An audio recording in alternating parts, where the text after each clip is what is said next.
Hi, I'm Dr. Anna Baranowsky, and I'm here with Dr. Stephanie Conn, and she is the author of Increasing Resilience in Police and Emergency Personnel. And I know, Stephanie, that you are actually a psychologist, but you started as a police officer, and now you've written this amazing book that really looks at resiliency amongst first responders and police officers, and it's a very, very timely book. So thank you for joining us. Yep, I'm excited to be here. Thanks for having me.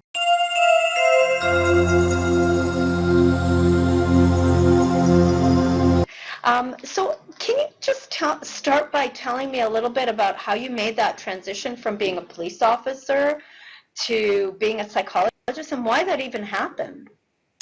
Yeah, when I was a police officer, I was on the peer support team, the critical incident stress management team, and we had a couple of critical incidents back to back, 1 year and then almost a year later, another year, where two different officers were killed in the line of duty. And so when these events occurred, I had officers coming and speaking to me and saying, hey, having a rough time with this, or I'm having a rough time with kind of non-critical incident things, just everyday troubles, relationship issues, or things of that nature.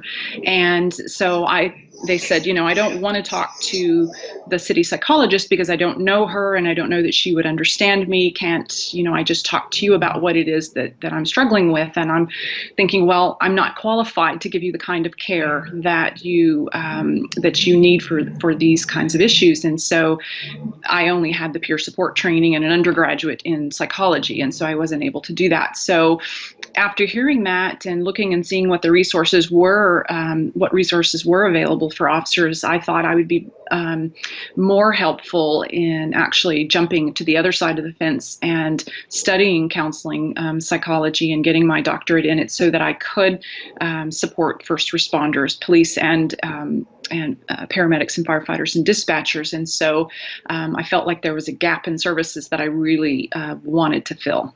Wow, there is really, what you say resonates very much with me. There is really a need for an understanding of the police culture and the language even. Yeah. In order to do this work well. And it sounds like, you have this in your family. Not only were you a police officer, but your father was a police officer, and yes, you kind of really understood, but yet still somehow, it's very interesting that you found yourself making that big transition and that big leap. What's happened to you as a result of doing that? Well, I never wanted to leave policing at all. I would have loved to have been on both sides of the fence at the same time, or perhaps sitting on the fence with a foot in each field. But it wasn't one of those things. It was one of those things where I had to say, okay, I can't do a doctoral program. I can't do the kinds of training that I need to do and do the shift work, because like we all know, first responder work demands, shift work. And so it was a scenario where I had to make a choice. What was more important to me, supporting first responders or being one? And so there's never been a day that I haven't wished that I couldn't still do both. So that's been I guess challenging for me as when I go on ride-alongs, I'm like, oh, I'm just the ride-along. I'm just the ride-along. So a little bit of a role ambivalence there. So. Right. And so when did you become a psychologist? Well, I had been in practice as a therapist since 2011. And so I had my office in Vancouver specializing in first responders and doing research at the university level as well as for the RCMP. And so, but my actual psychologist was just this year. When I moved to the US, I had to do an additional year of postdoc because the transition, they require different hours. And so, yeah, just this year. Wow, fantastic. So what's that been like for you, becoming a psychologist and really specializing in working with people who would have been your colleagues and peers? It's been great because I'm finding that it's really they're so appreciative that I get it, that they don't have to explain certain things to me. that they can use profanity, they can speak candidly, they can, they can be themselves. I think it's pretty sad when people say, "Oh, are you okay with me wearing my gun in the session?" And I'm like, "Isn't it part of your uniform?" Of course, I'm okay with it. And so, I think it's been great, and it's really reaffirms that I'm doing the right thing when I have people come in and they say, this has been helpful. I've tried this before and it's not been helpful because I had to explain something. I had to explain to someone, no, I can't just ask for day shift. It doesn't work like that. And so it really has my decision to go into this work has been reaffirmed by the work that I've been able to do with first responders. That's really, really nice. And then you realized that you had something really important to say about police resiliency, and it's captured in your book. And I'm actually just going to read a couple of things from here that I thought were particularly interesting in terms of resiliency, period, and police. And this one was a really good statement.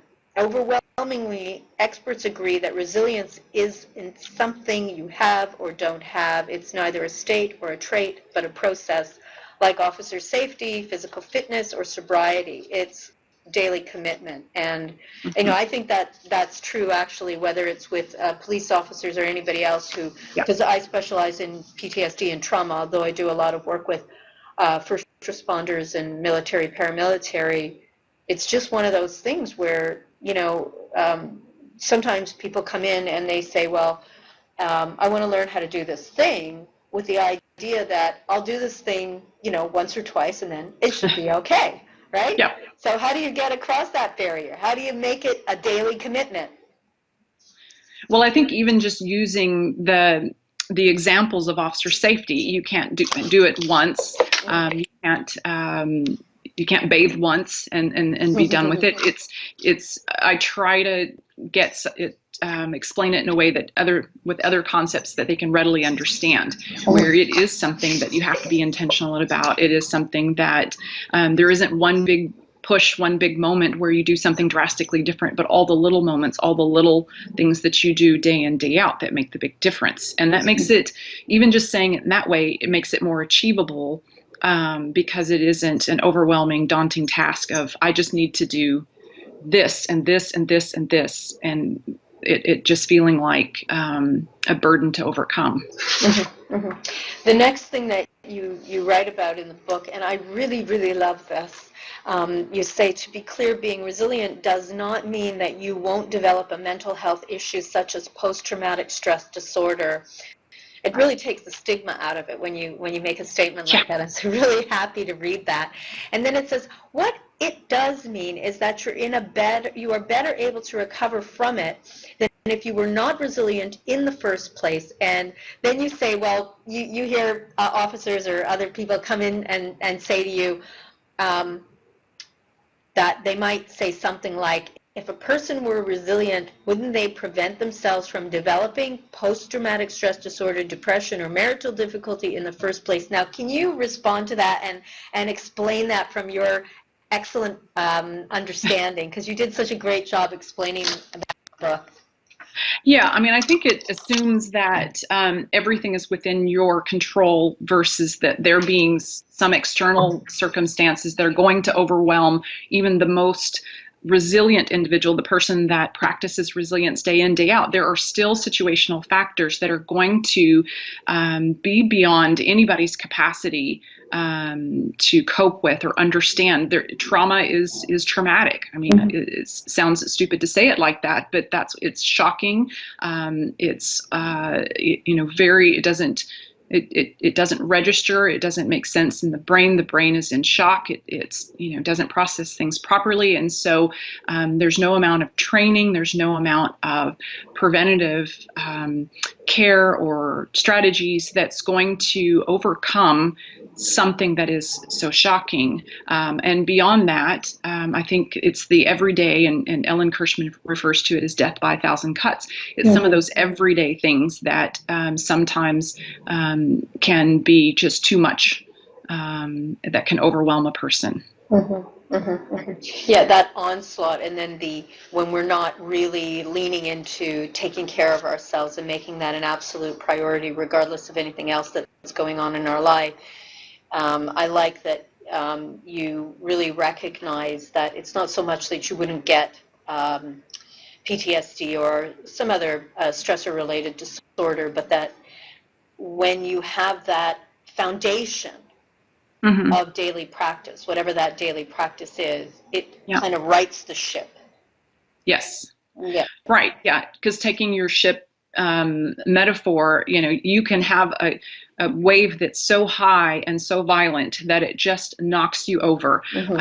But if you have things on board that help you get going in get back upright, get going in the right direction, and you've put them on board in anticipation of a wave coming up and putting you over, then you're better equipped than someone that doesn't have any of those things on the ship, or that doesn't know what to do when those things, when that wave comes. Yes. So, and for some individuals who are doing this incredible first responder work, and you use the term, death by a million cuts or something, and it really makes sense because there's just so many events that could happen in the course of just a week when you're doing this kind of work. Just last week I was working with an individual who'd been exposed to so many events, and in doing the trauma work that I do something called a target list or a trigger list, and what we do is a literal kind of frame by frame review of everything that is representative of an event that seemed too overwhelming to cope with. And there was so many events on that list, and at the end of capturing this 55 items on the list of events, of critical incidents being exposed to, the individual said to me, "Oh, but those are just the ones that I'm telling you right now, because you said you don't have to say every single one, just the representative ones. Those are the representative ones, 55 ones that I could remember, not including the many, many, many other things that have happened." So it's just so much that cumulative effect can impact a person to the point that it's just devastating, because you don't know when the next thing is coming. Kind of, how do you deal with that enormous onslaught? What approach do you take? Well, I think I talk with people about, okay, one, I want to normalize what they're feeling or what their reaction is, and say, okay, so let's try to look at what you can do about which ones are in your control and which ones are not in your control. Which, what is it that you are able to do here? What story are you telling yourself about how all this is happening? Because what unfortunately happens, and this is what takes away from people's resilience, is they start telling themselves a story about the world and the people that they encounter.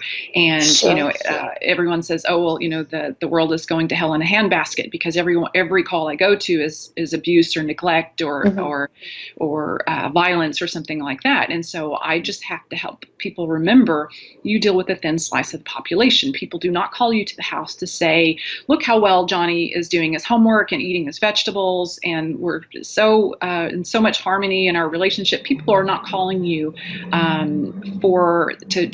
to bear witness to those things, and so you have this skewed view that everything is like that. And the strategy is to actually have a life outside of your work, encounter people and interact with people outside of your work, so that you can see the whole rest of the gamut, where a lot of times people get into college, people are getting married, people are buying homes, people are having healthy relationships. So look at that, you will lose sight of that if all you have over and over and over again, 10 hours a day, if you work a 10-hour shift, is tragedy, misfortune, those kinds of things. So I try to help people remember and pay attention to, because it's harder for them to pay attention to those things when these other tragedies are in their face. Yeah, and it's so much like moral strain, like the human population, the world is wrong, Yeah. that starts to intrude. And then I find that when that intrudes,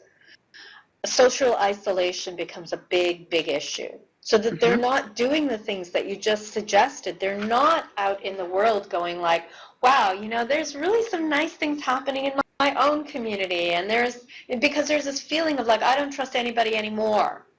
Right. People are not to be trusted. And I think the big risk when that starts to happen is it creates this risk, an increased risk around suicidality, because that isolation and that moral strain combined, I think, are like such a toxic brew.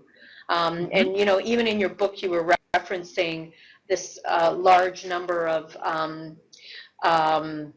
police suicides, the number even higher than actual death by injury or violence in the line of duty. Yeah. Yeah, it is, and it is something that, unfortunately, that I see in my private practice when people come.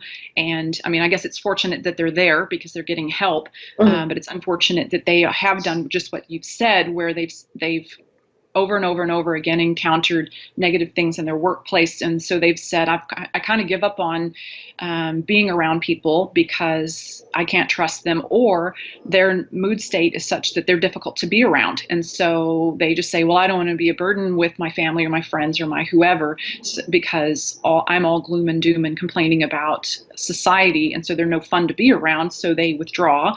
And that's the very thing they need to actually get out of this rut, is to be around people. And so the very thing they need is the thing they don't have.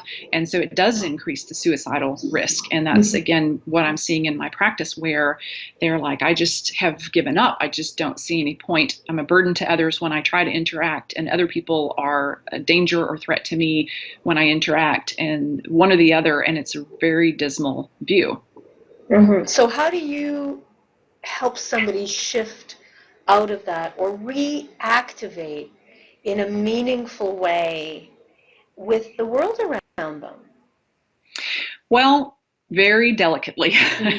It is not an easy pill to swallow for people, because they believe that this is the reality, and that I'm just some fluffy optimistic, and that I've lost touch with reality because I've been out of policing. And I'm like, so I very delicately say, what if you're wrong?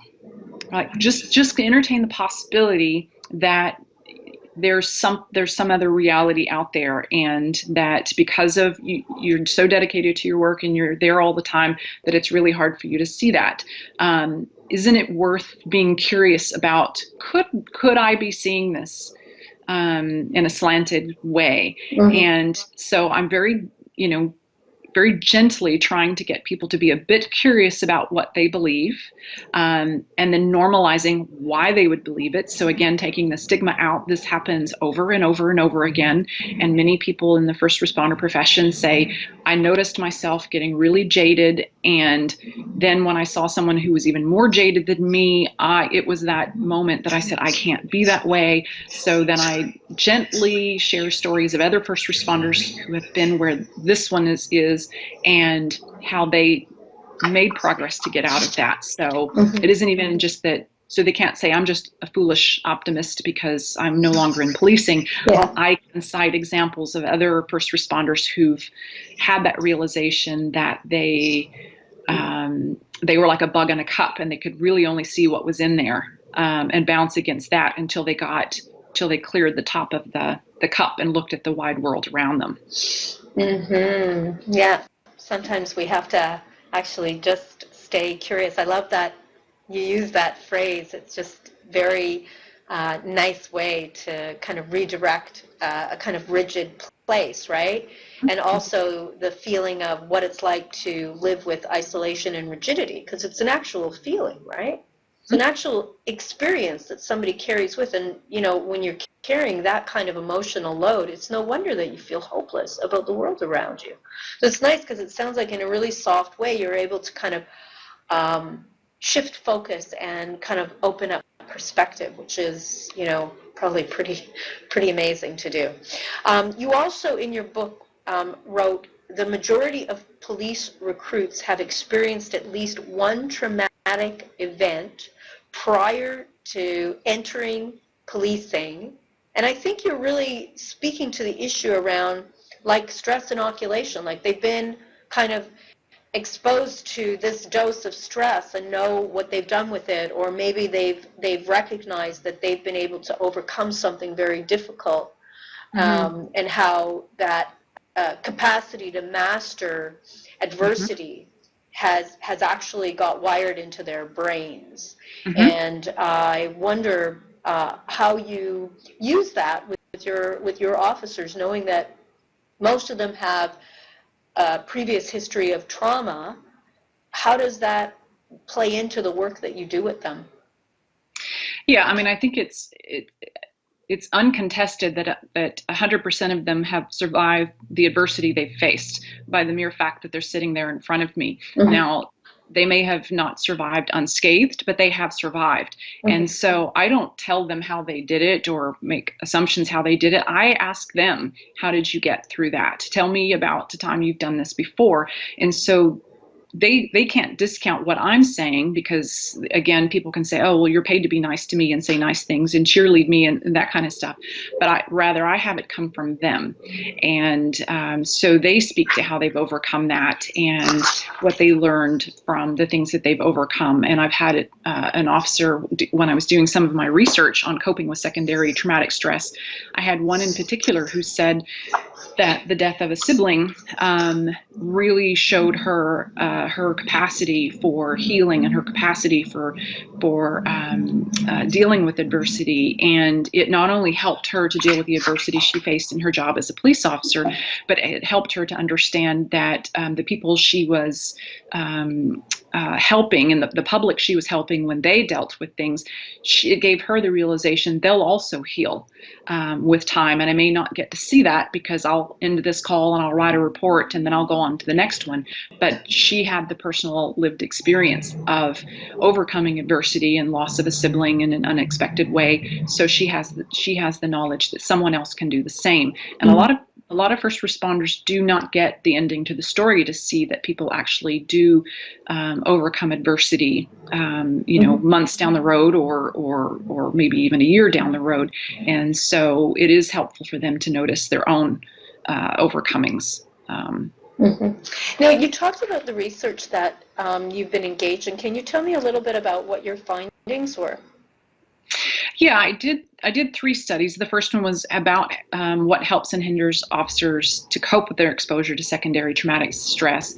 The second one was about why first responders were not retiring, even though they were able to retire, they're eligible for retirement. And then the third one was about how some of them are maintaining a life and an identity outside of their work. And so, they're all 3 are interrelated because, or I found a kind of a theme between the 3 of them, in that I found that people that had a life outside of their work were far more resilient. People that had roles outside of their first responder identity just fared so much better because they had another location for them to have a sense of control, and that was more in their personal life than in the calls they responded to or the organizational policies or procedures.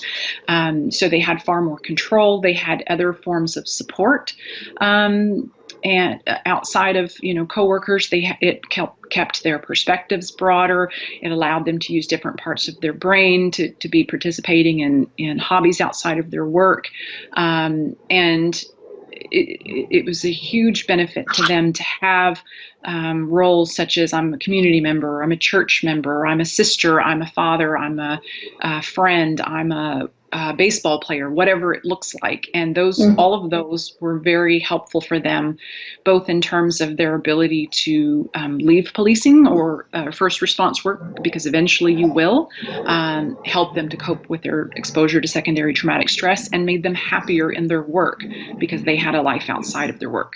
I think your study about, why, this whole issue about first responders not wanting to leave their work, I find that very interesting, and I think that relates actually to Sebastian Junger's work around tribe and people feeling part of a community. What are your thoughts on why exactly first responders are not leaving their work? Well, I mean, many of them told me, and there was actually a firefighter who told me that he didn't leave his work because he didn't want to go from a hero to zero, which was such an impactful statement that I actually wrote up an article titled From Hero to Zero, and another one on helping first responders develop multiple identity to avoid disorder. And so kind of playing cheeky with that, but it was if they don't have a self, an identity outside of their work, it's really difficult for them to know what to do with themselves when they're not at work, which is why many of them, and Kevin Gilmartin refers to it also in the biological roller coaster that he talks about, is, they'll just go back into work because they're kind of addicted to the high and the feeling of accomplishment and effectiveness and those kinds of things to coming back into work. The other thing is that many of them do not have a network outside of policing. So if they retire, they automatically lose all those supports because everybody else goes on, everybody else maintains shift work and that kind of stuff, and they don't have anyone else to do things with. Yeah, so kind of like the life that you knew is really finished. Yeah. And that's very, very dramatic and radical. Oh, yeah. Big loss. Yeah, it's a huge loss. The social support is lost. Their structure, what they would do with their time, day in, day out, because they wouldn't have hobbies outside of their work, so they wouldn't know what to do with their time anyway. I'm finding that as an event now where I have people in their 30s, 40s, and 50s, and they're like, I have no idea what I'd even be interested in. And so I just go home from work and I just watch TV and veg out because they have no idea what they would do with their interest. So if you even did a Google search for scheduled activities or pleasurable activities, you'd see therapist after therapist after therapist is creating lists of things for people to try, because it's not even for responders that this is plagued, but a lot of people, because nobody even knows what they do with their time if they weren't at work. Right, and I noticed that you have that as well in your book. You have a list of things that people could potentially do. I mean, obviously, it could be much more than what's on your list, but you also felt this need to include that because there's this very interesting thing that we do in our culture, and it's not only police officers, it's people in general, this feeling like somehow your work is so important, and I think that is actually a cultural thing, not necessarily limited to policing, but very much so, like what is this life about? I mean, surely it's not all about work, but somehow we are a culture addicted to, getting our sense of well-being and kind of fitting in societally from the things that we do at work. And somehow having to break out of that and bringing meaning to life outside of work becomes a really important piece of what we're supposed to do as human beings as well. The other thing that you spoke about in your book is confronting unfixable suffering.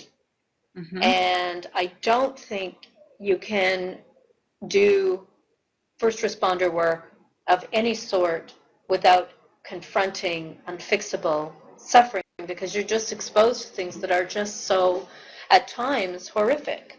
And I also think that's true of anybody who does trauma work, even in a counseling setting, because you will also have to confront unfixable suffering. So you gave some really great examples in your book about confronting unfixable suffering, and I wonder if you'd speak to that as well. Yeah, when you go to a call where someone has, found their baby deceased, or there's a car accident, there's no report writing that's going to make that better. There's no investigation that's going to, it might result in an arrest, but you're not going to undo what's been done. People are still going to suffer, and even if it's not something as catastrophic as a death, you're going to be presented with an issue that if it's chronic domestic violence, you cannot undo what's being done there. There's no arrest that's going to be made. You can make referrals to, other resources, that kind of stuff, but you may not be able to fix the suffering of this person. And so that really is very straining and quite a hardship for people that are the helpers in the helping profession of any kind, as you said, even therapists and first responders of all kinds. And so you have to think about, okay, how am I going to define success in my work? Because if I can't fix this, that can't be the bar that I try to hold myself to as being successful or effective in my work. You have to find some other criteria that you can measure it against, which is, did I do the best that I could do to be supportive of that person and to make sure my report is accurate and that I was there, and that I was respectful and a respectful, kind presence to this person that's suffering. And that has to be the way by which you judge if you're effective in your work, because if you don't, you're going to be in a world of hurt because you're asking yourself to do something that's impossible. Nice. Yeah, I agree. It's great that you're able to frame it so well as well. Anything else that you would like to kind of speak to, either about what you're doing with your work today, your future plans, or anything from the book that you feel would be helpful for us to hear about? Yeah, I'm continuing to support first responders in my practice, and I'm also trying to get out there and talk about what I learned in doing. And I know it sounds funny. I wrote a book and I learned by writing it. But if you want to learn something, try teaching it, and writing it is another version of that. And so I learned a lot when I was doing the research and kind of building on the shoulders of giants. And so I really I'm making connections to go out and present what I've learned, and also learn from other people who are resilient, or who have have their own life lessons to offer. And so I'm really looking for just continuing to build on the shoulders of giants and learn from other people. And so working on a peer support platform here, where we make sure no small agency gets lost in terms of having peer support because of a lack of funding or agency size or those kinds of things. So I'm getting involved in things like that here. And just making connections with like-minded folks so that we are filling the gaps in service for first responders in North America. So that's a great goal. So thank you so much for the work that you're doing and the book that you wrote. And I just want to, tell you that it's been great to speak with you and hear about your perspective. And just to recap, if people are interested in this upcoming book by Dr. Stephanie Conn, Increasing Resilience in Police and Emergency Personnel, which is coming out when? It's coming out April 8th, it's dedicated to my dad, who is a 40-year officer. And so April 8th would have been his birthday. And so have asked that it be released on his birthday. And I guess the only other thing I would mention in regards to it is that it's not just for, the sworn members, but it's also for the non-sworn members. There's sections for dispatchers, because before I was an officer, I was also a dispatcher call taker. So I didn't want to leave that group out. And I'm also a family member of police officers, being married to one and daughter of one. So I didn't want to leave that group out. So the book also, in every chapter, has sections for family members, police administrators, as well as non-sworn members. So, yeah. So the website, if people want more information about you or the book when it's coming out, April 8th, 2018, firstresponderspsychology.com, and it's Dr. Stephanie Conn, and the book is coming out with Taylor Francis Routledge. And I just want to say that, in terms of the table of contents, like the topics are police resilient, critical police incidents, reactions and recovery, secondary traumatic stress, uncomplicated strategies for complex trauma, non-operational stressors, catching the sneaky resilience thief, I love that, building resilience, mental armor for police employees, and help to be resilient. And you do this really great thing in the book. At the end of each chapter, you come up with tools for your duty bag, like all sorts of things that people need to think about to stay resilient and to help themselves. And it has been a real pleasure, Stephanie, to speak with you about your book and your work. And thank you so much for what you're doing. Thank you for having me. Thank you so much.